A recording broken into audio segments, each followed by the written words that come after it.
আর আজকের বিষয় হচ্ছে ইমানের গুরুত্ব, আল্লাহর প্রতি ইমানের গুরুত্ব। যেহেতু আমি যেখান থেকে শুরু করেছিলাম সেখানে আল্লাহ পাকের বর্ণনা এভাবে ছিল। আল্লাহ পাক এভাবে বলছেন, লাইসাল বিররা আন তুওয়াল্লু ওয়ুজুহাকুম কিবালাল মাশরিকি ওয়াল মাগরিবি ولكن البر من آمن بالله واليوم الآخر والملائكة والكتاب والنبيين। পূর্ব এবং পশ্চিম দিকে মুখ ঘোরানোর মধ্যেই কোনো কল্যাণ নিহিত নেই। বস্তুত প্রকৃত সৎ কাজ কি? প্রকৃত সৎ কাজটাই হচ্ছে আল্লাহর প্রতি ঈমান। প্রকৃত সৎ কাজ কি? আল্লাহর প্রতি ঈমান। এটা যে কত বড় গুরুত্বপূর্ণ কথা! আপনি পূব দিকেই হোক আর পশ্চিম দিকেই হোক, যতই মুখ ঘুরান, যতই সেজদা দেন, যতই বিনয় প্রকাশ করেন, আল্লাহর প্রতি প্রকৃত ঈমান যদি আপনার তৈরি না হয়, তাহলে এই মুখ ঘোরানোর, এই সেজদা দেওয়ার মূল্যায়ন হবে না, গুরুত্ব বহন করবে না। সুপ্রিয় দর্শক, আসসালামু আলাইকুম ওয়া রাহমাতুল্লাহ। যিনি মানুষকে দাওয়াত দিয়েছিলেন ভালোবাসার ভাষায়, তিনিই ছিলেন আমাদের প্রিয় আল্লামা দিলওয়ার হোসেন সাইদী রাহিমাহুল্লাহ। আজ আমি তিনার এমন এক অনুপ্রেরণামূলক ওয়াজ আপনাদের সম্মুখে উপস্থাপনা করব। চলুন শুনে দেখি। এই জন্যে ইসলামের প্রত্যয় এবং আচরণের সামগ্রিক ব্যবস্থাপনায় প্রাথমিক মৌলিক যে জিনিসটি, সেটা হচ্ছে আল্লাহর প্রতি ঈমান। সেটা আল্লাহর প্রতি কি? ঈমান। আর এটা হলে ইসলামের প্রত্যেকটি ব্যাপারের উৎস এবং তার প্রত্যাবর্তন স্থল হচ্ছে আল্লাহ, আল্লাহর প্রতি ঈমান। যেমন ফেরেশতাদের উপর ঈমান কেন আনতে হবে? যেহেতু ফেরেশতারা আল্লাহর বানানো ফেরেশতা, এজন্য ফেরেশতাদের উপর ঈমান আনতে হবে। পয়গম্বরের প্রতি ঈমান আনবো কেন? যেহেতু তারা আল্লাহর পয়গম্বর। কিতাবের প্রতি ঈমান আনবো কেন? যেহেতু কিতাব হচ্ছে আল্লাহর বাণী। আখিরাতের উপরে বিশ্বাস, ঈমান আনবো কেন? এই জন্য যেহেতু তা আল্লাহ পাকের শেষ নির্ধারিত বিচারের দিন, সেজন্য। ফরজগুলি মানবো কেন? এই জন্য যেহেতু সেটা আল্লাহর হুকুম। কথা বুঝতে পেরেছেন কিনা? সুতরাং আল্লাহকে কেন্দ্র করে ইসলামের গোটা ব্যবস্থাপনাটা এর উপরে দাঁড়িয়ে আছে। এই একটিমাত্র জিনিসকে যদি জীবন থেকে বিচ্ছিন্ন করা হয়, আল্লাহর প্রতি ঈমানটা যদি জীবন থেকে বিচ্ছিন্ন হয়ে যায়, তাহলে ফেরেশতা, কিতাব, নবী, আখিরাত ইত্যাদির উপরে বিশ্বাস স্থাপন করা সবকিছুই গুরুত্বহীন। ইসলামের আল্লাহর প্রতি ঈমান এমন একটি কেন্দ্রবিন্দু, যা অপসৃত হলে পরে, যা ভুলে গেলে পরে ইসলামের গোটা ইমারতটা চুরমার হয়ে যাবে, ভেঙে চুরে যাবে। মূল বিষয় হচ্ছে আল্লাহর প্রতি ঈমান। মূল বিষয়টা কি? এই গুরুত্বপূর্ণ ব্যাপারটিতে শুধু আল্লাহ আছেন এতটুকুন কথা বিশ্বাস করলে ঈমান আনা হয় না। এত বড় গুরুত্বপূর্ণ বিষয়, শুধু আল্লাহ আছেন এই কথাটুকুন বললেই ঈমানের হক আদায় হয় না। বরং আল্লাহর প্রতি বিশ্বাস স্থাপনের জন্য চারটি শর্তের প্রয়োজন। বলেন কয়টি? চারটি শর্ত। প্রথম হচ্ছে আল্লাহ পাকের জাতকে বিশ্বাস করতে হবে, অর্থাৎ অস্তিত্বকে স্বীকার করতে হবে। 2 নম্বরে আল্লাহর সিফাত বা গুণাবলীকে বিশ্বাস করতে হবে। 3 নম্বরে আল্লাহর ক্ষমতাকে বিশ্বাস করতে হবে। 4 নম্বরে আল্লাহ পাকের হুকুম, আহকাম, বিধিনিষেধ মানতে হবে। এই 4টি শর্ত যদি পুরা করা যায়, তাহলে আল্লাহকে বিশ্বাস করেছি এটা প্রতীয়মান হবে, এটা আল্লাহর কাছে গৃহীত হবে। আজকের বক্তৃতা এই 4টি পয়েন্টের উপরেই সীমাবদ্ধ থাকবে ইনশাআল্লাহ। প্রথমেই বলতে চাই আল্লাহ পাকের জাতের কথা। একথা অকাট্যভাবে প্রমাণিত সত্য যে এই দুনিয়া, এই বিশ্বলোক, এই বিশ্ব চরাচর এমনি এমনি কিছুই তৈরি হয়নি। এ সব কিছুর পেছনে একজন স্রষ্টা আছেন, যার নাম আল্লাহ।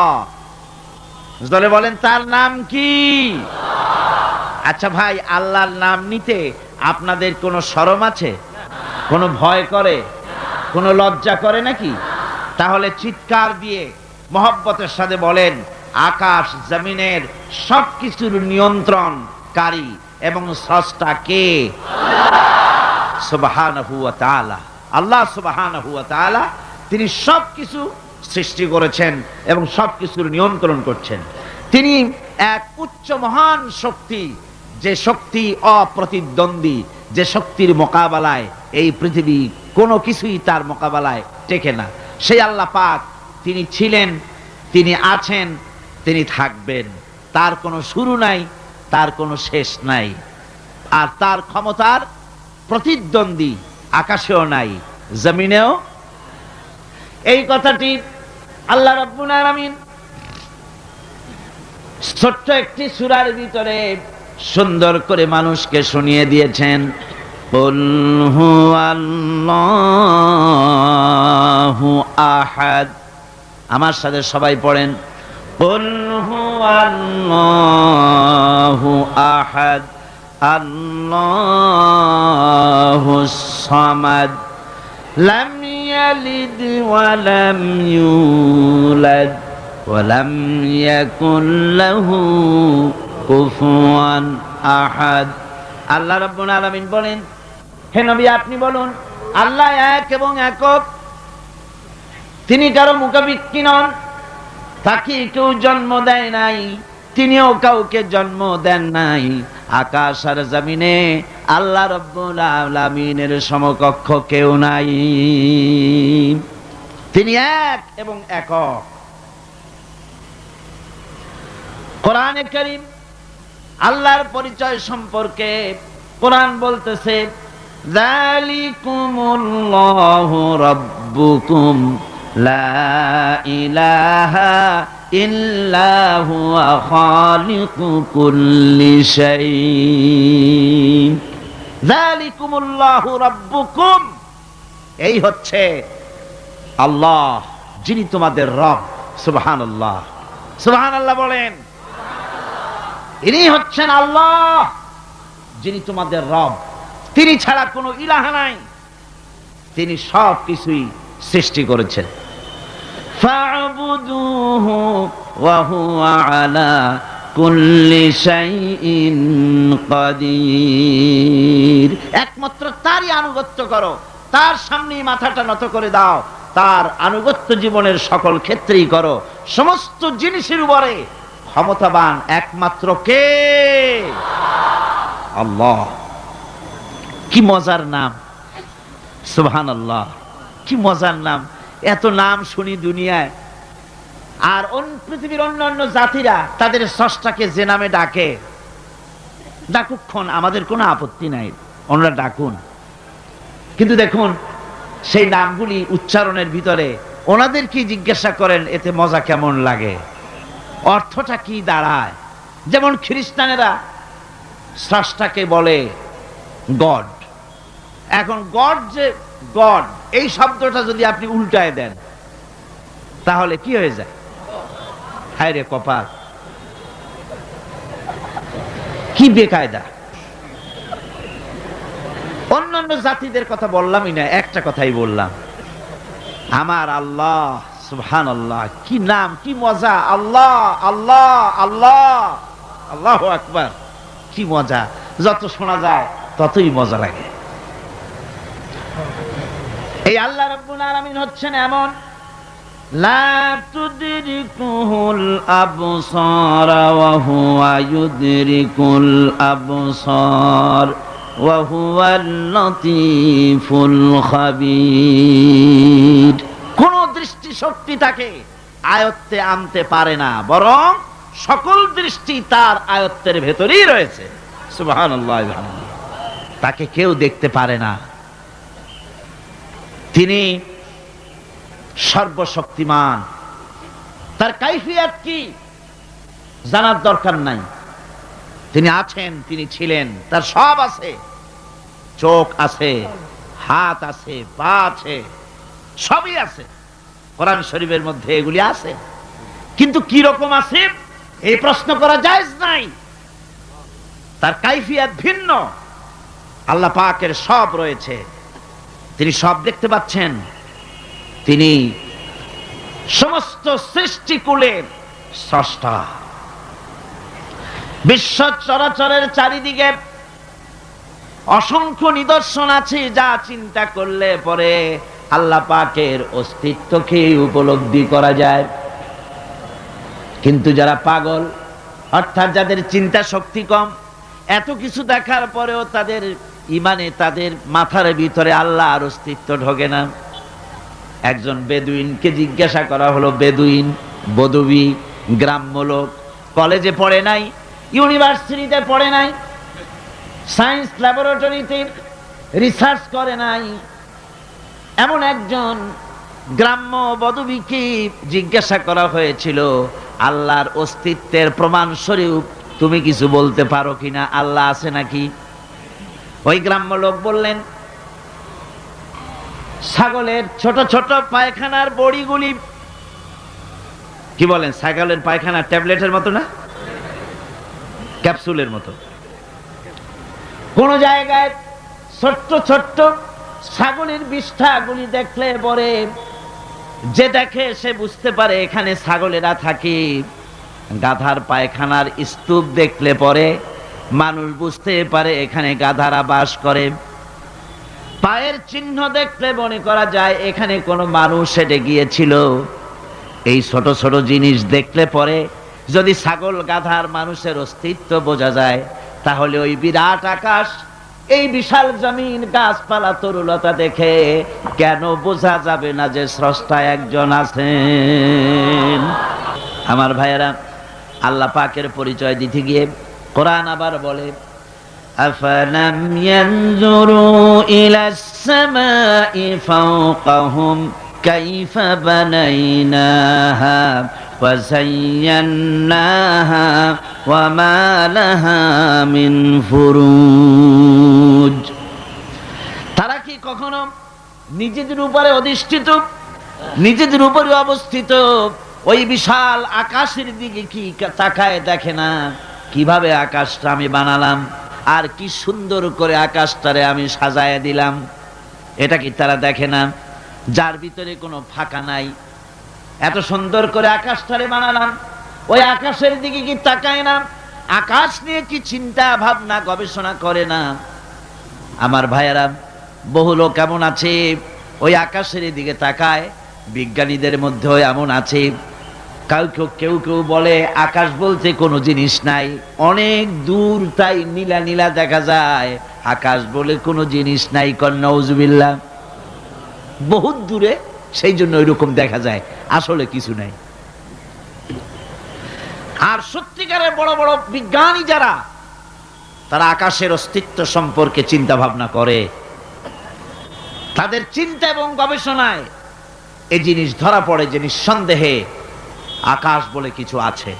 মহাশূন্য যারা গবেষণা করছে, চিন্তায় তারা হয়রান হয়ে যাচ্ছে, বিস্ময় হতবাক হচ্ছে। আল্লাহ পাক বলছেন, ওয়ামা লাহা মিন ফুরুজ, এর ভেতরে কোনো ফাটল নাই। আকাশ থেকে নিয়ে জমিন পর্যন্ত এই বিশাল মহাশূন্য, মহাশূন্য যারা গবেষণা করছে। আমেরিকায় এবার আমার অনেক লম্বা সফর ছিল, 11টা স্টেট সফর করলাম। তার ভিতরে হিউস্টন, যেখানে হচ্ছে মহাশূন্য গবেষণাগার এর প্রধান কেন্দ্র, হেড অফিস, অন্তত 3-4 দিন সময় হলে ভালো করে দেখা যায়। এত বড় বিশাল এরিয়া। আমার হাতে সময় ছিল 5 ঘন্টা। এই 5 ঘন্টায় যতদূর সম্ভব আমি দেখলাম, বিজ্ঞানীদের সঙ্গে যারা রিসার্চ করছে তাদের সঙ্গে আলোচনা করলাম। তারা বললেন, মহাশূন্য যতই দেখছি ততই বিস্ময়, হতবাক, বিমুখ হয়ে যাচ্ছে। এই যে পৃথিবী, এই পৃথিবীটা মহাবিশ্বের তুলনায় একটা মার্বেলের চাইতে বড় কিছু নয়। মার্বেল চেনেন তো? এই যে ছেলেরা রাস্তায় খেলাধুলা করে, এই পৃথিবীটা একটা মার্বেলের চাইতে বেশি কিছু নয়, মহাশূন্যের তুলনায়, মহাবিশ্বের তুলনায়। বিশাল এই মহাশূন্যে রয়েছে গ্যালাক্সি, এক একটা গ্যালাক্সির ভিতরে, মিল্কি ওয়ের ভেতরে রয়েছে সহস্র সহস্র বিলিয়ন মিলিয়ন ট্রিলিয়ন তারকা। যেসব তারকা এত এত বড়, বিজ্ঞানীরা বলেছেন সূর্য তো পৃথিবীর চাইতে 13 লক্ষ গুণ বড়, কিন্তু এই রকম 1 থেকে 1.5 কোটি সূর্য খাইয়া হজম করে ফেলাতে পারে এরকম হাজারো তারকা মিল্কি ওয়ের মধ্যে আল্লাহ তৈরি করে রেখে দিয়েছেন। সুবহানাল্লাহি বিহামদিহি। এই মহাশূন্যের ভেতরে আল্লাহ পাক যে কত কিছু সৃষ্টি করে রেখেছেন, মানুষ ক্রমান্বয়ে তা দেখছে এবং অবাক হয়ে যাচ্ছে। বিজ্ঞানীরা চাঁদে গিয়েছেন, সেই চাঁদের থেকে মাটি আহরণ করে নিয়ে এসেছেন। সেই মাটি যেখানে রেখেছে সেখানে লেখা আছে টাচ মুন, চাঁদের মাটি স্পর্শ করো। আমি একটু হাত দিলাম, আমার কাছে মজাই লাগলো যে মরতে বসে আমি মহাশূন্যের চাঁদের মাটিতে হাত দিয়ে দেখলাম, ভালোই লাগলো। নীল আর্মস্ট্রং যে গাড়িটা নিয়ে চাঁদের উপরে ঘুরেছিলেন, সে গাড়িটাও সেখানে সংরক্ষিত রয়েছে। মাটির ভিতর থেকে সব রকমের খনিজ পদার্থগুলি আলাদা করে চাঁদের সলিড মাটি যেটা, সেই মাটিটা তারা গ্লাস দিয়ে বড় রকমের বক্স তৈরি করে ওর মধ্যে চাঁদের এনভায়রনমেন্ট, চাঁদের পরিবেশ তৈরি করে ওর ভিতরে টমেটো গাছ, ভুট্টা গাছ, ধানের গাছ লাগিয়েছে। আমি দেখে এসেছি গাছগুলির চারা এত বড় হয়েছে। ওরা এক্সপেরিমেন্ট করছে যে চাঁদের মধ্যে টমেটো চাষ করা যায় নাকি। আসলে এটা তো সম্ভব নয়, তবে চাঁদে যে মাটি আছে বিজ্ঞানীরা তা প্রমাণ করছেন। আর বিজ্ঞানীরা যত বেশি মহাশূন্য নিয়ে চিন্তা ভাবনা করছে, ততই আকৃষ্ট হয়ে পড়ছে যে নিঃসন্দেহে কেউ আছেন, নইলে এই শৃঙ্খলাপূর্ণ অবস্থা চলতে পারে না। আল্লাহ রাব্বুল আলামিন বলেন, তিনি যে আছেন তার জাত, তার অস্তিত্বের প্রমাণ দিতে গিয়ে কোরআন বলে, ওয়াল আরদা মাদাদনাহা ওয়া আলকাইনা ফিহা রাওয়াসিয়া ওয়া আম্বাতনা ফিহা মিন কুল্লি যাওজিন বাহিজ। আল্লাহ রাব্বুল আলামিন বলেন, আমি জমিনকে বিছায় দিয়েছি আর এর উপরে পাহাড় বিন্যস্ত করে দিয়েছি। জমিনটারে বিছায় দিলাম, জমিনটারে গালিচা বানায় দিয়েছি, জমিন বানায় তাতে আবার ঘাস বানায়েছি, সুন্দর করে গালিচার মতো, কার্পেটের মতো সবুজ শ্যামল করে দিয়েছি।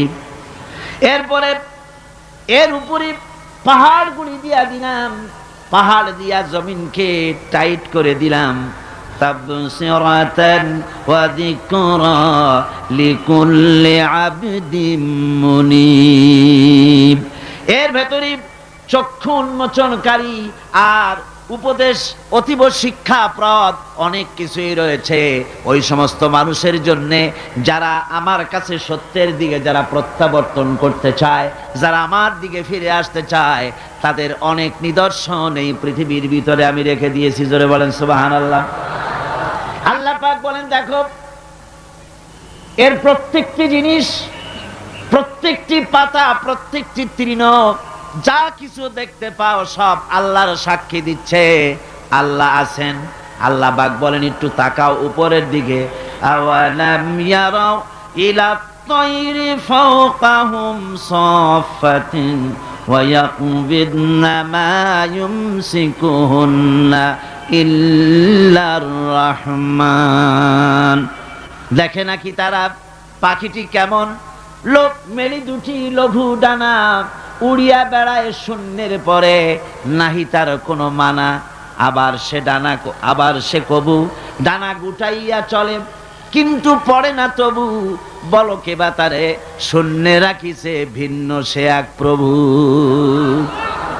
লক্ষ্য করে দেখো না যে আকাশে আকাশে মহাশূন্যে পাখিগুলি ওড়ে, একটু দেখো।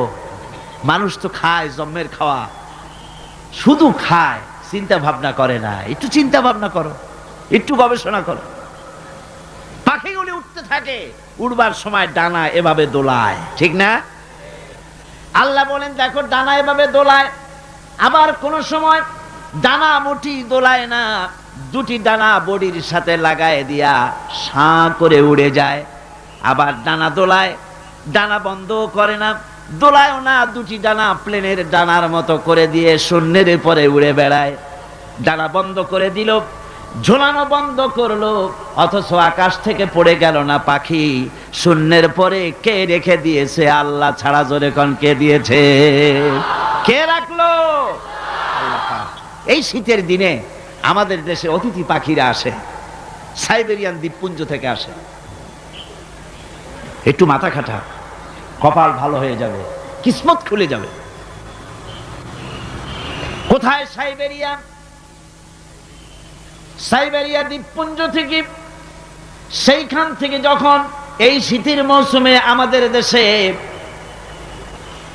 বরফ পড়বে, প্রচন্ড ঠান্ডা আসবে, টেলিভিশন এবং রেডিওতে পাখিদেরকে কেউ শোনায় না। ওরা বুঝতে পারে ঠান্ডা আসতেছে। ওই ঠান্ডা আসার পূর্বক্ষণে ঝাঁকে ঝাঁকে, লাখে লাখে, কোটি কোটি পাখি একসঙ্গে ওড়া আরম্ভ করে দেয়। জাহাজগুলি চলে সমুদ্রের ভিতরে। নাবিকদের সঙ্গে আলোচনা করবেন, মেরিন বায়োলজি যারা পড়েছে তাদের সঙ্গে আলোচনা করবেন। সমুদ্রের ভিতরে দিনের বেলায় তারা সূর্য দেখে পথ চালায়, দিক নির্ণয় করে। রাতের আধারে সমুদ্রের ভিতরে নাবিক যেন হারায় না যায়, সেজন্য আল্লাহ পাক বলেন আকাশে তারকা খচিত করে রেখেছি। তারকা দেখে দেখে নাবিকেরা পথ চালায়। পথে কোনো বিপদ আছে নাকি? চুম্বকের পাহাড় আছে নাকি? সাইক্লোন এরিয়ার ভিতরে পড়ে যায় নাকি? সেজন্য রয়েছে রাডার। এগুলি দেখে দেখে পথ নির্ণয় করে। এবার আপনারা আমাকে জবাব দেন, হাজার হাজার মাইল দূর থেকে পাখিরা পাড়ি দিয়া বাংলাদেশে আসে, সিলেটে আসে, দিনাজপুরে আসে। এই যে দূর দূরান্ত থেকে হাজার হাজার মাইল দূর থেকে পাখিরা এলো, তার নেভিগেশন কে করে দিল? রাডার কে করে দিল? কে তার পথের দিশা দিল? এ পথে গেলে বাংলাদেশ পাবি। সুবহানাল্লাহ, জোরে বলেন সুবহানাল্লাহ। কে তিনি? আমার আল্লাহ। জোরে বলেন আল্লাহ। সুবহানাল্লাহ। আল্লাহ তোমার জন্য মোহব্বত করতে পারি তৌফিক দাও, তোমার জন্য যেন বাঁচতে পারি তৌফিক দাও, তোমার নামের উপর যেন মরতে পারি তৌফিক দাও, জান্নাতে তোমার যেন দেখতে পারি তৌফিক দাও। এসব অসংখ্য নিদর্শন দেখে যারা বুদ্ধিমান, যারা জ্ঞানবান, যাদের মাথার ভিতরে কিছু আছে, তারা বোঝে নিঃসন্দেহে একজন আছেন, তিনি আর কেউ নাম, তার নাম হচ্ছে আল্লাহ রব্বুল আলামিন। এবার আল্লাহ পাক বলেন তাকাও, আমার সৃষ্টি ভালো করে দেখো। আল্লাযী খালাকা সাবআ সামাওয়াতিন তিবাকা মা তারা ফি খালকির রাহমানি মিন তাফাউদ ফারজি'ল বাসারা হাল তারা মিন ফুতুর। ক্ষমাশীল তিনি, সপ্ত আকাশ রচিলেন থরে থরে, কোন ত্রুটি হেরিবে না তার পূর্ণ সৃজন পরে। আল্লাহ পাকের ওই আকাশের দিকে তাকাও, জমিনের দিকে তাকাও। আল্লাহ বলেন বারবার দেখো, বারবার তাকাও, দেখো আমার সৃষ্টির ভিতরে কোনো ভুল আছে নাকি, আমার সৃষ্টির ভিতরে কোনো খুঁত আছে নাকি, কোনো রং আছে নাকি, কোনো অসুবিধা আছে নাকি, ভালোভাবে তাকাও, আবারও তাকাও। সুম্মা রজি'ল বাসারা কাররাতাইন ইয়ানকালিব ইলাইকাল বাসারু খাসিআন ওয়া হুয়া হাসির। আল্লাহ পাক বলেন দেখতে দেখতে তোমার চক্ষু ফিরে আসবে তোমার কাছে। চাহো তুমি তার সৃষ্টি পানে দেখো কিছু ভুল চুক, ফিরাও তোমার নয়নখানি, ফিরাও তোমার মুখ। অক্ষমহীন দৃষ্টি তোমার সৃষ্টিতে পাবে ফাঁকি, ফিরাও তোমার নয়নখানি, ফিরাও কাঙ্গালাখি। তাকাতে তাকাতে চোখ আজিজ হয়ে দুর্বল হয়ে তোমার দিকেই ফিরে আসবে, আমার সৃষ্টির ভিতরে কোনো ভুল দেখতে পাবে না। সুবহানাল্লাহ কর, সুবহানাল্লাহ কইতে ইচ্ছা করে না মিয়া? ভাইরা আমার, আল্লাহ পাক বলেন এইভাবে করে আমি আকাশকে থরে থরে সাজায় দিলাম, জমিনটাকে সুন্দর করে দিলাম, আর এই জমিনে ফসলের ব্যবস্থা করে দিলাম। ফল হলো কি সুন্দর সুন্দর করে ফল আমি দান করলাম। আল্লাহ পাক বলেন ওয়া আয়াতুল লাহুমুল আরদুল মাইতাতু আহইয়াইনাহা ওয়া আখরাজনা মিনহা হাববান ফামিনহু ইয়াকুলুন। আমার নিদর্শনের ভিতরে এগুলিও নিদর্শন। মৃত্যু জমিনকে আমি জিন্দা করে দেই, আর তার ভিতর থেকে তোমার রিজেক উৎপন্ন করি। এর মধ্যে কি কি বানালাম? ওয়াজআলনা ফিহা জান্নাতিম মিন নাখিলিন ওয়া আ'নাবিন ওয়া ফাজ্জারনা ফিহা মিনাল উয়ুন। সুন্দর করে এই জমিনের উপরে মরা জমিনকে জিন্দা করে তাতে খেজুর বাগান লাগালাম, খেজুর দিলাম, আঙ্গুর দিলাম, বেদানা দিলাম, কত রকমের ফল ফলারি আমি সুন্দর করে দিলাম। জমিন থেকে ঝর্ণা ধারার পানি আমি উচ্ছারিত করে দিলাম। লিয়াকুলু মিন সামারিহি ওয়া মা আমিলাতুহু আইদিহিম আফালা ইয়াশকুরুন। এই সমস্ত ফল তোমরা খাও। এবার বলো, এর কোনো একটি ফল কি তোমার নিজের হাতের বানানো নাকি? তুমি বানাইছো? এই যে বেদানা, আঙ্গুর, আপেল যা কিছু খাও, কার বানানো? আফালা তাশকুরুন। এগুলো খাও, শুকর আদায় করো না। এগুলা খায় বান্দা ছাগলের মতো চাবায়, শুকর আদায় করে না। বাম হাত দিয়ে খায়, তাও ডান হাত দিয়েও খায় না। আল্লাহর নাম নিয়ে খায় না। বাম হাত দিয়ে খাওয়া এটা নাকি একটা কি স্টাইল, সোজা কথা। আর হুজুর বলেছেন বাম হাতে খায় শয়তানে। বাম হাতে কে খায়? চিল্লা এখন, বাম হাতে কে খায়? শয়তান। বাম হাতে আল্লাহর বানানো জিনিসগুলো খায়। সিগারেট গুলা দেখছি দাঁড়ায় দাঁড়ায়, বা যখন গাড়িতে চলি দেখি নজরে পড়ে, সিগারেটটা ধরাইয়া মুখে ধরে টান দিয়া তারপর উপরের দিকে ফু ছাড়িয়া দিয়ে তাকায় থাকে, ফু গেল কদ্দুর। আরে কপাল পোড়া মুসলমান। আল্লাহ রাব্বুল আলামিন বলেন এত সব অসংখ্য নিদর্শন আমি দিলাম, এই নিদর্শনাবলীর ভিতর থেকে আমারে খুঁজে বের করো, আমারে সেজদা দাও, শুকর আদায় করো। দাম চাই না, পয়সা চাই না, শুকর আদায় করো। মাঝে মধ্যে খাও আর বলো আলহামদুলিল্লাহ। পড়েন সবাই আলহামদুলিল্লাহি রাব্বিল আলামিন। আল্লাহর প্রশংসা করো। এই যে শীতের দিন বাড়িতে পায়াস বানায় খাও। চট্টগ্রামে খায় না বুঝি? এটার কি পায়াস বলে না কি বলে? কি বলে? ওই যে রস দিয়া চাউল দিয়ে বানায় পায়াস বলে। হ্যাঁ, সুপ পিঠা, শীত পিঠা। না না, পিঠা আর পায়াস তো ভিন্ন জিনিস। আচ্ছা বানান, আপনারা যেরকম খুশি খান। এই যে পিঠাগুলি বানাচ্ছেন, পায়াস বানাচ্ছেন, খেজুর গাছ রস দেয়। রস দেয় কোথায়? গোড়ায়, গোড়ায় না আগায়? আগায়। মাথা কাটায় চিন্তা করুন, যে খেজুর গাছের মাথা কাটলে পরে ফোঁটা ফোঁটা পানি পড়ে কলসি ভিজে যায়, ভরে যায়। সকালবেলায় গ্লাস গ্লাস ঠান্ডার মধ্যে এই শরবতগুলি আল্লাহর বানানো, এই শরবত গিলে গিলে খায়। মিষ্টি পানি মাথায় পাওয়া যায়। যে খেজুর গাছের মাথায় এই মিষ্টি পানি পাওয়া গেল, ওই খেজুর গাছের গোড়া খুঁজতে খুঁজতে 3 মাইল নিচেও যদি যান, মাথা কাটলে যেমন রস পাওয়া যায়, 3 মাইল নিচে গেলে ওই রকম রস পাওয়া যায় নাকি? পাশে তেঁতুল গাছ, পাশে নিম গাছ, নিম গাছে তিতা ফল দিল, আরেকটা গাছে কষ ফল দিল, আর পাশে খেজুর গাছ মিষ্টি পানি আল্লাহ বানায়া দিলেন। আবার নারকেল গাছ বানায় দিলেন।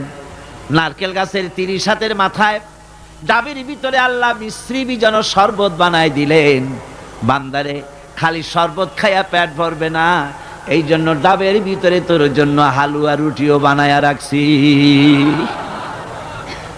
এরপরেও যদি বলে আল্লাহ নাই, আহা, এর বুঝাবার কোন উপায় নাই। আল্লাহ হেদায়েত করুন, কোন আমিন। মহান আল্লাহ রাব্বুল আলামিন বলে, বান্দারে দুগ্ধ পোষ্য, দুধ প্রদানকারী, দুগ্ধ দানকারী চতুষ্পদ জন্তুর ভিতরে আমি আল্লাহ রাব্বুল আলামিনের নিদর্শন আছে, উপদেশ আছে তোদের জন্য। ওয়া ইন্না লাকুম ফিল আনআমি লাইবরা نسقيكم مما في بطونه من بين فرث ودم لبنا خالصا سائغا للشاربين। চতুষ্পদ জন্তুর ভিতরে আমি আল্লাহ নিদর্শন আছে, তোমার শিক্ষা আছে। চতুষ্পদ জন্তুর দিকে তাকাও। তোমার বাড়ির গাভী আর তোমার বাড়ির ছাগলে খায় কি? ভুসি খাইল, তিসি খাইল, আর জমিনের ঘাস খেল। এগুলি খাওয়ার পর শরীরের ভিতরে এই খাদ্য দিয়ে রক্ত হয়, পায়খানা হয়, পেশাব হয়, আর পাশাপাশি রাস্তা দিয়া এমন সুন্দর শুভ্র স্বচ্ছ এবং পানকারীদের জন্য সুস্বাদু দুধ, পেশাব পায়খানা যেখান থেকে, তার পাশে থেকে আমি তোমার জন্য সুস্বাদু দুধ বের করে দেই। এগুলো দেখো কি বোঝো না যে নিশ্চয়ই কেউ একজন আছে? ভাইরা আমার, আল্লাহ রাব্বুল আলামিন বলেন, আকাশ থেকে মিষ্টি মিষ্টি পানি আমি বর্ষণ করে দিলাম। এই মিষ্টি পানি, সমুদ্রের পানিগুলি নোনা, এই নোনা পানিগুলি লক্ষ্য করেন, মাথা খাটান, তাম দেশের সমস্ত আবর্জনাগুলি সব সমুদ্রে চলে গেল। আবর্জনাগুলি আল্লাহ নষ্ট করে দিলেন, পানিকে স্বচ্ছ করে দিলেন। নোনা পানি আকাশে উঠে গেল বাষ্পের আকারে, সেখান থেকে বৃষ্টি হলো। নোনা বর্ষিত হলো না মিষ্টি হলো? কন জোরে কন, কি হলো? আল্লাহ পাক বলেন, শোনো, লাউ নাশাউ জাআলনাহু উজাজান ফালাউলা তাশকুরুন। আমি ইচ্ছে করলে এই পানিকে নোনা অবস্থায় নাজিল করে দিতে পারতাম, জমিনের ফসল নষ্ট হয়ে যেত। আমি নোনা পানিকে মিষ্টি করে বর্ষণ করলাম, এই পানি পান করে কেন আমার শুকর আদায় করো না? এ পানি পান করো আর আমার শুকর করো। পড়ো, আলহামদুলিল্লাহি রাব্বিল আলামিন। আমার বন্ধুগণ, কেউ কেউ বলতে পারে, আল্লাহ যদি বৃষ্টির পানি যদি না দেন আমার কি অসুবিধা? আমার জমিনের ফসলের কি অসুবিধা? আমার খালে পানি, আমার বিলে পানি, আমার হাওড়ে পানি, আমার পুকুরে পানি, আমার কুয়ায় পানি, আল্লাহ বৃষ্টি না দিলে কি হবে? আল্লাহ পাক বলেন, শোনো কি হবে। কুল আরাআইতুম ইন আসবাহা মাউকুম গাওরান ফামান ইয়াতিকুম বিমাইম মাইন। বলো দেখি, সবে শুকাইয়া যদি যায় এই জমিনের পানি, তাহলে হেথায় তটনির ধারা কে দিবে সবারে আনি? কুয়ার পানি, নদীর পানি, কর্ণফুলীর পানি, ব্রহ্মপুত্রের পানি, পদ্মার পানি, মেঘনার পানি, যমুনার পানি, হাওড়ের পানি, পুকুরের পানি সব যদি আমি আল্লাহ শুকায় দেই, তাহলে তোমার মরা গাঙ্গে পানির জোয়ার আবার কে এনে দিতে পারে? আছে কেউ? কেউ পারে না। সুতরাং এগুলো আমি দেই, আমার শুকরিয়া আদায় করো। তোমার জমিনের ফসল ফলাবার জন্য আমি পানির ব্যবস্থা করেছি। আল্লাহুল্লাযী আরসালার রিয়াহা ফাতুসিরু হয়, হাতি বের হয়, গন্ডার বের হয়, পিঁপড়া বের হয়, সাপ বের হয়। খালি পেট নিয়ে সমস্ত প্রাণীগুলি মহাশূন্যে কেউ ওড়ে, আর কেউ বা পানিতে সাঁতরায়, খাদ্যের অন্বেষায়, কেউ বা জঙ্গলে ঘোরে। এই ঘুরতে ঘুরতে, উঠতে উঠতে, সাঁতরাতে সাঁতরাতে, খেয়ে পেট ভরিয়া সন্ধ্যার সময় সকলে বাড়ি ফিরাইয়া দেই। কে দেয়? চিল্লায় কমিয়া কে দেয়?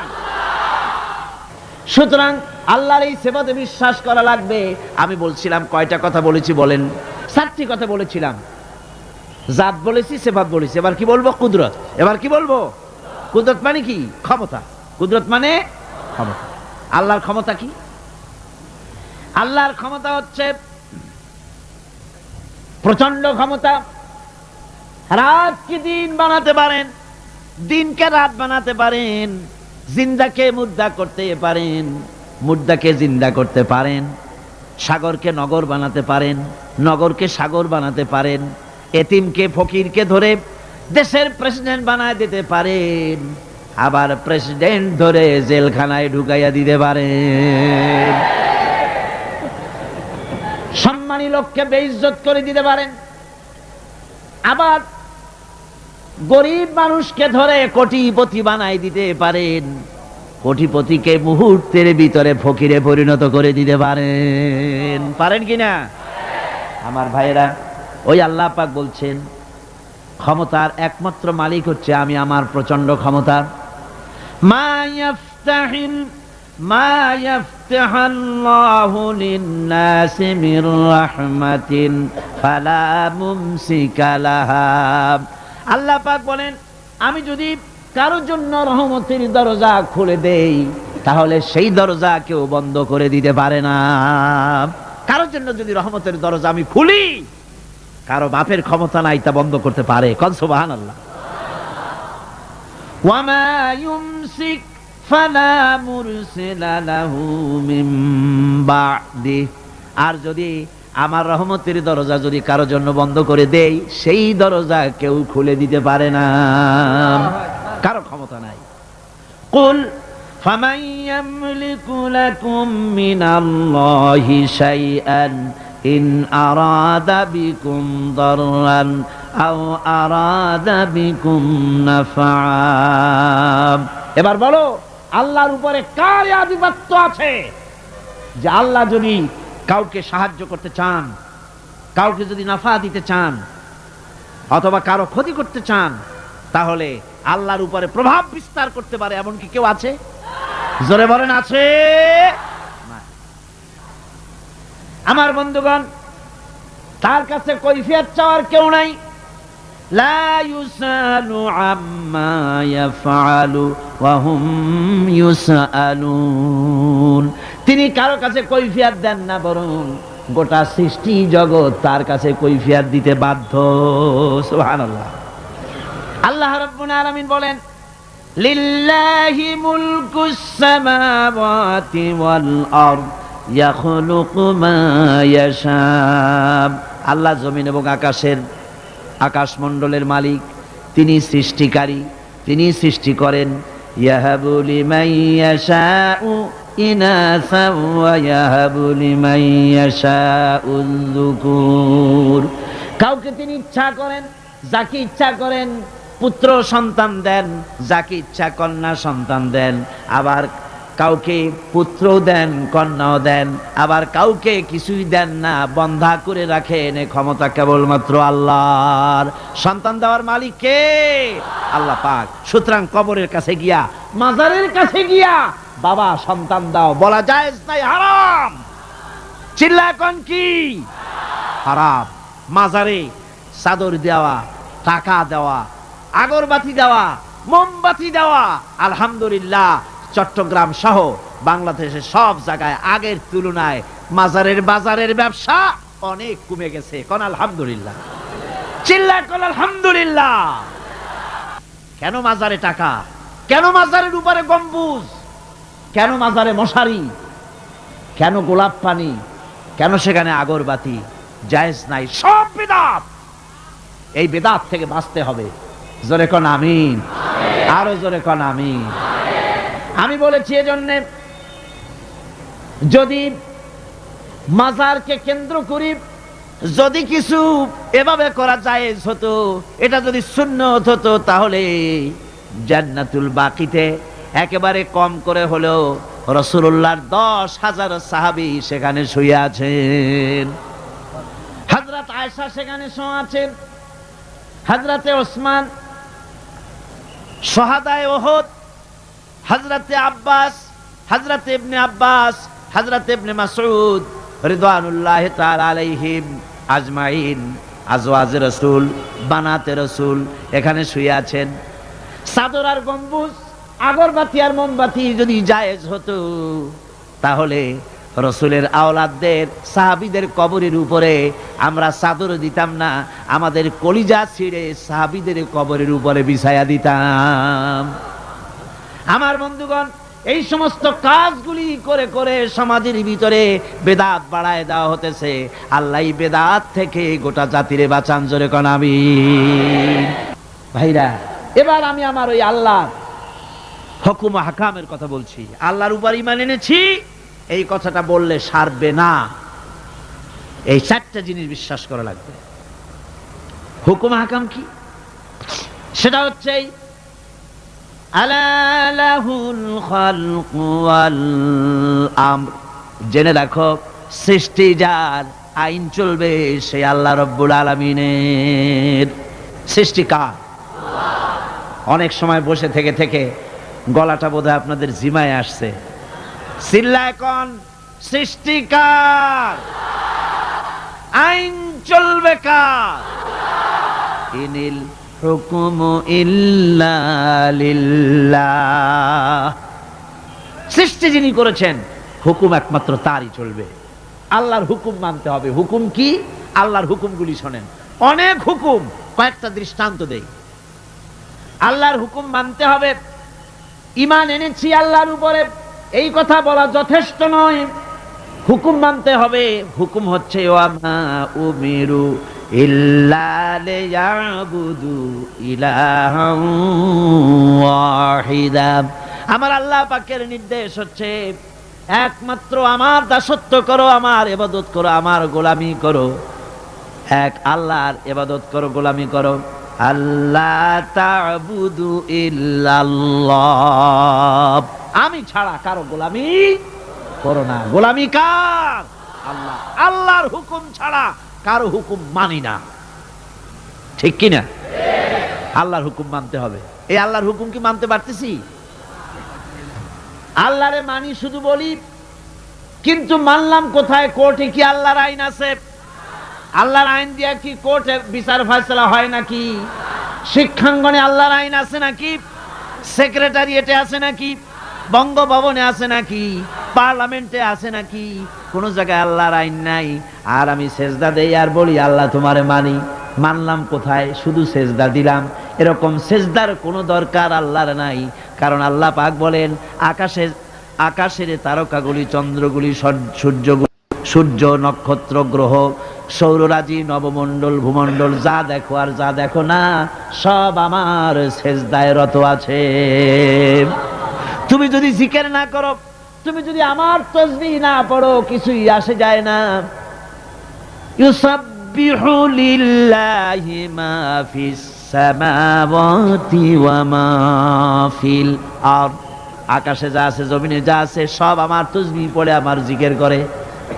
গাছের পাতায় পাতায় যে আওয়াজ হয়, বাতাসের যে শনশন আওয়াজ হয়, পানিতে যে কুলু কুলু আওয়াজ হয়, পাখিরা যে কুহু কুহু ডাকে, তুমি তো বোঝো না, তুমি শুধু আওয়াজ শোনো। আসলে তারা সবাই বলে আল্লাহু আল্লাহু আল্লাহু আল্লাহু আল্লাহু আল্লাহু, সব আমার জিকির করছে। সুতরাং সৃষ্টি করেছে আমি, আমার আইন মানতে হবে, এটা হচ্ছে আমার হুকুম। আল্লাহ পাক বলেন, উ'বুদুল্লাহা মা লাকুম মিন ইলাহিন গায়রু। একমাত্র আমার ইবাদত করো, আমি ছাড়া তোমাদের কোনো ইলাহ নাই। একমাত্র আমার গোলামি করো। মুসা আলাইহিস সালামকে দিয়ে আল্লাহ রাব্বুল আলামিন হযরত মুসা আলাইহিস সালামের কাছে প্রথম যে ওহী অবতীর্ণ করলেন, প্রথম যে নির্দেশটা দিলেন, সেই নির্দেশটা কি শুনুন। প্রথম নির্দেশ, হযরত মুসাকে দেখে আল্লাহ পাক নির্দেশ করতেছেন, ইন্নানি আনাল্লাহ লা ইলাহা ইল্লা আনা ফা'বুদনি ওয়া আকিমিস সালাতা লিযিকরি। ইন্নানি আনাল্লাহ, নিশ্চয়ই আমি আল্লাহ। সুবহানাল্লাহি ওয়া বিহামদিহি, নিশ্চয়ই আমি আল্লাহ। লা ইলাহা ইল্লা আনা, আমি ছাড়া কেউ নাই, উপাস্য নাই, মাবুদ নাই। ফা'বুদনি, অতএব আমার ইবাদত করো, গোলামি করো, দাসত্ব করো, আনুগত্য করো। ওয়া আকিমিস সালাতা লিযিকরি, আর আমার শরণার্থে নামাজ কায়েম করো। এটা আমার আদেশ, এটা হলো নির্দেশ। এই আদেশ মানতে হবে। আল্লাহরে মানি, এরকম পাগলেরাও কয় আল্লাহরে মানি, বাস্তবে মানতে হবে। আমার বন্ধুগণ, মুসা আলাইহিস সালামের প্রতি এই নির্দেশ হলো, আমার হুজুরের আগে যিনি বিদায় হলেন হযরত ঈসা আলাইহিস সালামকে আল্লাহ পাক উঠায় নিলেন। ঈসা আলাইহিস সালামকে দিয়ে আল্লাহ বলালেন, ঈসা তুমি বলো, ওয়া ইন্নাল্লাহা রাব্বি ওয়া রাব্বুকুম ফা'বুদুহু হাযা সিরাতুম মুস্তাকিম। নিশ্চয়ই আল্লাহ হচ্ছেন আমার রব এবং তোমাদের রব, তার গোলামি করো, তার দাসত্ব করো। হাযা সিরাতুম মুস্তাকিম, এটাই হলো সহজ সরল রাস্তা, যার শুরু হলো দুনিয়া, শেষ হলো জান্নাতুল ফেরদাউস। জোরে কোন সুবহানাল্লাহ। এবার হুজুর কি দিয়ে আল্লাহ বলাচ্ছেন, ওয়া কাদা রাব্বুকা আল্লা তা'বুদু ইল্লা ইয়াহু, তোমার প্রভুর পক্ষ থেকে চূড়ান্ত ফয়সালা হয়ে গিয়েছে, আনুগত্য আর গোলামি আল্লাহর ছাড়া কারো করা যাবে না। আনুগত্য কার? সেজদা কারে? আমার বন্ধুগণ, অনেক মানুষ আছে যারা তার পীরের সেজদা করে, কোন নাউজুবিল্লাহ। পীরের সামনে মাথা এমন করে পায়ের উপরে চুমা খায়, নাউজুবিল্লাহ, সেজদার মতো হয়ে যায়। এইভাবে পীরের পায়ে যদি কেউ সেজদা দেয়, চুমা খায়, মাথা যে নিচু করলো, মাথা নিচু করলে পরে পীর যদি তাতে বাধা না দেয়, যদি খুশি হয়, তাহলে যে সেজদা করলো সে কাফের হলো, যারে করলো ওটাও কাফের হয়ে গেল। সেজদা হবে কেবলমাত্র আল্লাহকে। কাকে? এ মাথা, এ কপাল কারো সামনে নত করা যাবে না। বিশ্বাস করুন, বিশ্বাস করুন, নত করতে হবে কেবলমাত্র কার সামনে? আল্লাহর সামনে। আপনারে বানানো হয়েছে সেজদার জন্য, সেজদার জন্যই আপনাকে বানানো হয়েছে। দেখেন না, হাঁটুটা ভাঁজ করা যায়, কোমরটা ভাঁজ করা যায়, কেরুটা ভাঁজ করা যায়, যাতে সেজদা দিতে পারেন। সেজদার জন্যই বানানো হয়েছে। সেজদা কর। মাথা নিচু করে, হাঁটু দিয়া, হাত দিয়া, পাও দিয়া, কনু দিয়া, নাক দিয়া, কপাল দিয়া পৃথিবীর কোন প্রাণী সেজদা দিতে পারবে না। যদি বিশ্বাস না হয়, বাড়ি যে একটা বাছুরের হাঁটু দিয়া, নাক দিয়া, কপাল দিয়া সেজদা দেওয়াতে চেষ্টা করেন, চারটা ঠ্যাং দিয়া উল্টে পড়ে যাবে, সেজদা দিতে পারবে না। আপনারে বানানো হয়েছে সেজদার জন্য। অমিয়া সেজদাই যদি না করলাম, কলেজে পড়ো, বিশ্ববিদ্যালয়ে পড়ো, বা শিক্ষকতা করো, বা সাংবাদিকতা করো, বা ডাক্তার বা ইঞ্জিনিয়ার, সেজদা যদি না দিলে পশুর সাথে তোমার সাথে কোনো পার্থক্য নাই। সেজদা দাও, আল্লাহকে সেজদা দাও। রাসূলকে প্রশ্ন করা হয়েছে, রাসূল, মানুষ কখন আল্লাহর নিকটবর্তী হয়ে যায়? আমার নবী বলেন, বান্দা যখন সেজদায় পড়ে যায়, তখন আল্লাহর বান্দার মধ্যে কোনো হেজাব থাকে না। নবীজি বলেছেন, সেজদা যখন দিবে তখন মনে করবে যেন আল্লাহ রাব্বুল আলামিনের পাও মোবারকের উপরে কপাল রেখে দিলাম। সুবহানাল্লাহ। এগুলি হচ্ছে আল্লাহর হুকুম। এগুলি কার হুকুম? আল্লাহর হুকুম। আল্লাহ পাকের নির্দেশ হচ্ছে গোলামি আমার করো। এরপরে নির্দেশ হচ্ছে আন আকিমুদ্দিন ওয়ালা তাতাফাররাকু, নামাজ কায়েম করো, যাকাত আদায় করো। এগুলি নির্দেশ। এগুলি কি নির্দেশ? হুকুম। নামাজ পড়ো, যাকাত দাও, নামাজ কায়েম করো, নামাজ প্রতিষ্ঠা করো। এ বিষয় আজকে নামাজের বিষয়, যাকাতের বিষয় বলছি না, হুকুমের কথাই শুধু বলছি। এরপরে আল্লাহ বলেন দ্বীনকে প্রতিষ্ঠা করো। আকিমু আকিমু আকিমু কোন সিগা? আমরের সিগা। হুকুম, অর্ডার। আকিমুস সালাত, নামাজ প্রতিষ্ঠা করো। এই হুকুমটা কি? ফরজ। এই হুকুমটা কি? ফরজ।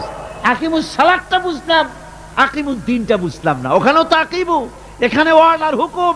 দিন প্রতিষ্ঠা করো, দিন কায়েম করো। দিন হলো জীবন ব্যবস্থা, আমার কোরআনের আইন সমাজে কায়েম করো, প্রতিষ্ঠিত করো। এটা আল্লাহর হুকুম, ফরজ। সে ফরজ কি পালন করতেছি? পালন করতেছি? কই আল্লাহরে বিশ্বাস করি, আল্লাহরে মানি, এটা মানা হইল?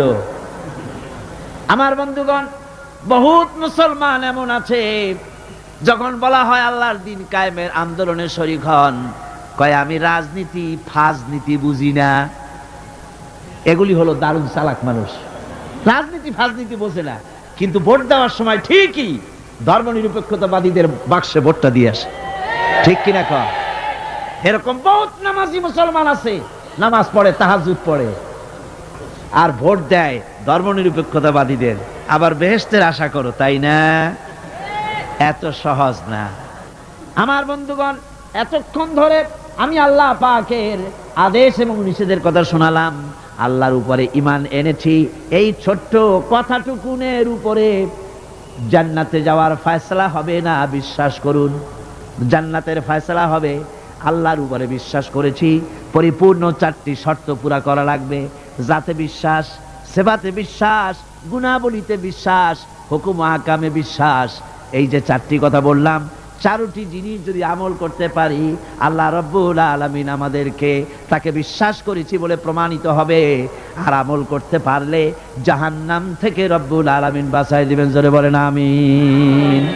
হাযা মা ইনদি ওয়াল ইলমু ইনদাল্লাহ আলাইহি তাওয়াক্কালতু ওয়া ইলাইহি উনীব। এখন আমরা দোয়া করব। দোয়ার জন্য দাঁড়ানো ভাইরা বসেন। রব্বানা যালামনা আনফুসানা ওয়া ইন লাম তাগফির লানা ওয়া তারহামনা লানাকুনান্না মিনাল খাসিরিন। রব্বানা লা তুযিগ কুলুবানা বা'দা ইয হাদাইতানা ওয়া হাব লানা মিন লাদুনকা রাহমাতান ইন্নাকা আনতাল ওয়াহ্হাব। আয় আল্লাহ তাআলা, এই বিশাল জনসমুদ্র নিয়ে তোমার দরবারে হাত তুলেছি। দীর্ঘক্ষণ আমরা তোমার কথা বলেছি। তোমার কথা বলতে বলতে কিয়ামত পর্যন্ত যদি হায়াত পাওয়া সম্ভব হয়, আর তোমার কথা যদি গাইতে থাকি, বলতে থাকি, তোমার প্রশংসা তো শেষ হবার নয়। রব্বুল আলামিন, তোমার ব্যাপারে যে সব কথা বললাম, এই কথাগুলি আমাকে আর আমার শ্রোতা ভাই বোনদেরকে আমল করার তৌফিক দিয়া দাও। তোমার জন্য আমাদেরকে নিবেদিত করে দাও, তোমার খাঁটি গোলাম বানাইয়া দাও। বাংলাদেশকে তোমার রাষ্ট্র চলুক, তোমার কোরআনের আইন দিয়ে দেশ চলুক। এই পরিবেশ, এই পরিস্থিতি দয়া করে তুমি তৈরি করে দাও। রব্বানা তাকাব্বাল মিন্না ইন্নাকা আনতাস সামিউল আলিম ওয়া তুব আলাইনা ইন্নাকা আনতাত তাওয়াবুর রহিম। সুবহান রাব্বিকা রাব্বিল ইজ্জাতি আম্মা ইয়াসিফুন ওয়া সালামুন আলাল মুরসালিন আলহামদুলিল্লাহি রাব্বিল আলামিন। ওয়াজআল আখিরা কালিমাতিনা ইনদাল মাউত লা ইলাহা ইল্লাল্লাহু মুহাম্মাদুর রাসূলুল্লাহ।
সম্মানিত দর্শক, যে আগুন সাইদি সাহেব জ্বালিয়ে গিয়েছিলেন তা কিন্তু নিভে যায়নি। সেই আলো আজও জ্বলছে আমাদের হৃদয়ে। বন্ধুরা, সত্যের এই আলো যাতে কখনো নিভে না যায়। সুপ্রিয় দর্শক, আপনাদের যদি আমাদের চ্যানেলের ভিডিওগুলো ভালো লাগে তাহলে একটি লাইক দিন, শেয়ার করুন, হলে সাবস্ক্রাইব করে আমাদের পাশেই থাকুন। আসসালামু আলাইকুম ওয়া রাহমাতুল্লাহ।